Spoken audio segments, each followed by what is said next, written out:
Mantras of our Divine Mother. Our Divine Mother says, in the depths of the inconscient, there also shines the Divine Consciousness, resplendent and eternal. Above all complications of the so-called human wisdom stands the luminous simplicity of the Divine grace, ready to act if we allow it to do so. With love and blessings, says our Divine Mother.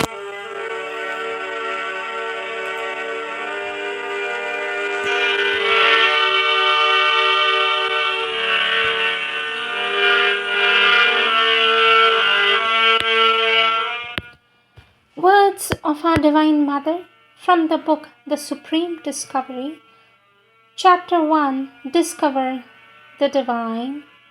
Topic 2, Interiorize the Consciousness.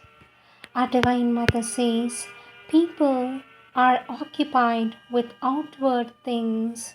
That means the consciousness is turned towards external things, that is, all the things of life which one sees, knows, and does, instead of being turned towards inward in order to find the deeper truth the Divine presents.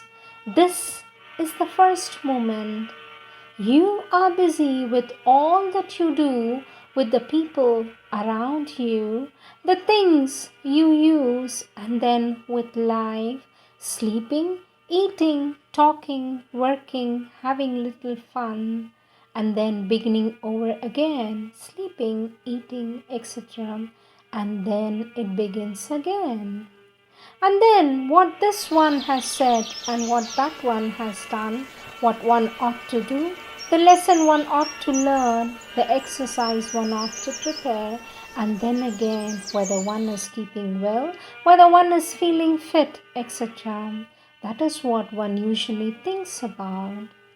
Our Divine Mother says, so the first moment, and it is not so easy, is to make all that pass to the background and let one thing come inside and in front of the consciousness as the most important thing, the discovery of the very purpose of existence and life, to learn what one is, why one lives, and what there is behind all this.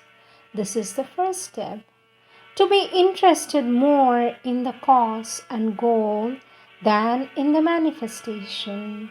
That is the first moment, is a withdrawal of the consciousness from this total identification with outward and apparent things and a kind of inward concentration on what one wants to discover, the truth one wants to discover.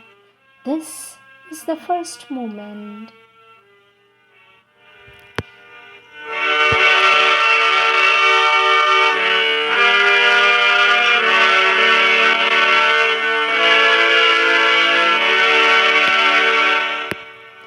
Our Divine Mother says, many people forget one thing. They want to begin by the end.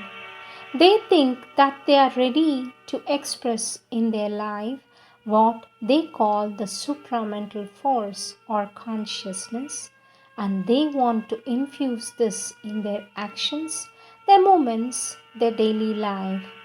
But the trouble is that they do not at all know what the supramental force or consciousness is, and that, first of all, it is necessary to take the reverse path, the way of interiorization and of withdrawal from life, in order to find within oneself this truth which has to be expressed. Our Divine Mother says, for as long as one has not found it, there is nothing to express, and by imagining that one is living an exceptional life, one lives only in the illusion of one's exceptional state. Therefore, at first, not only must one find one's soul and the divine who possesses it, but one must identify oneself with it. Let me repeat. Therefore, at first, not only must one find one's soul and the divine who possesses it, but one must identify oneself with it. And then later, one may begin to come back to outward activities and then transform them, because then one knows in what direction to turn them, into what to transform them. Our Divine Mother says, one cannot jump over this stage. One must first find one's soul. This is absolutely indispensable, and identify oneself with it. Later, one can come to the transformation. It is first of all indispensable to find the soul and unite with the psychic being and with the divine who is within it. This is an absolutely indispensable beginning. One cannot leave over that range.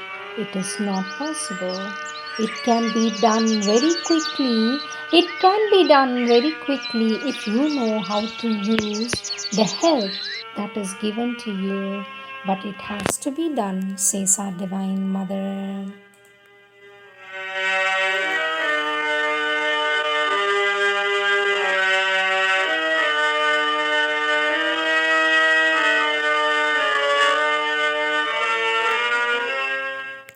Next topic, being on the path.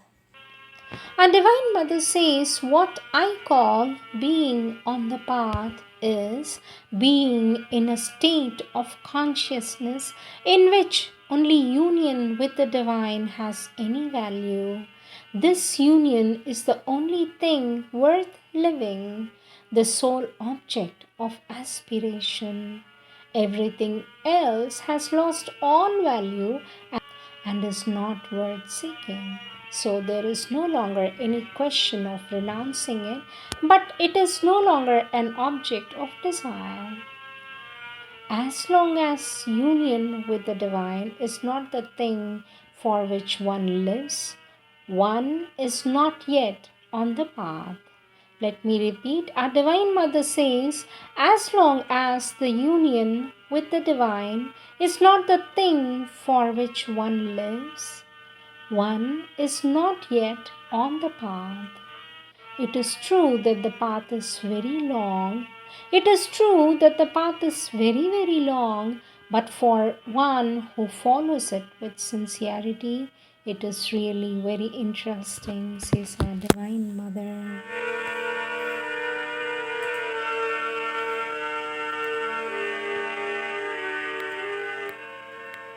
Next, fourth topic, the steps to take.